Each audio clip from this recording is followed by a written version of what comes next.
Նիկոլ Փաշինյանը ասում է, որ պատերազմի դուռը բացում են Քոչարյանը,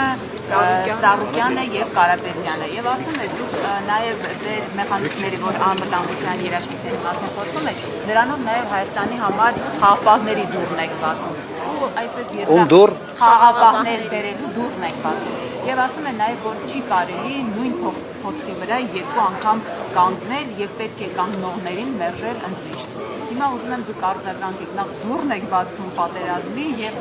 երբ որ խոսում եք Բայց ես ամբիոնից բավական մանրամասնորեն անդրադարձ ունեցել եմ այդ հարցին։ Ընդհանրապես մարդ, ով երկրի գլխին 3 պատերազմ է բերել, իրավունք չունի խաղաղություն բառը օգտագործել։ Այդ մարդը չի հասկանում ինչ է խաղաղություն։ Ոչի չի հասկանում։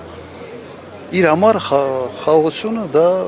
Իլհամ Ալիևի բարի վերաբերմունքն է իր նկատմամբ։ Բայց դա իր համար համապարփակ, այսպես ասենք, խաղաղությունն է։ Հայաստանի Հանրապետության համար լրիվ ուրիշ է պետք։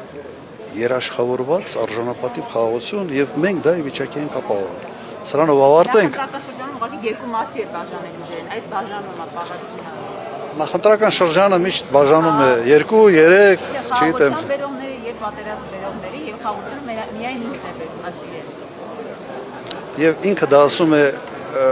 մեկ մարդու անուն տալով, որի նախագահության ժամանակ չի եղել նույնիսկ քիչ թե շատ, sense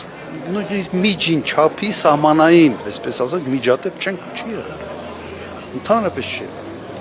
Եթե հիշում եք, նաև այն ժամանակ Ադրբեջանից պաշտոնյաներ էին գալիս Հայաստան տարբեր պատվիրակությունների կազմում, եւ մենք շոու չէինք սարքել։ Հիմա այդ հավի պատմությունը ես պատմեցի, հիմա լրիվ նույն պատկերն է բոլոր ուղղություններով։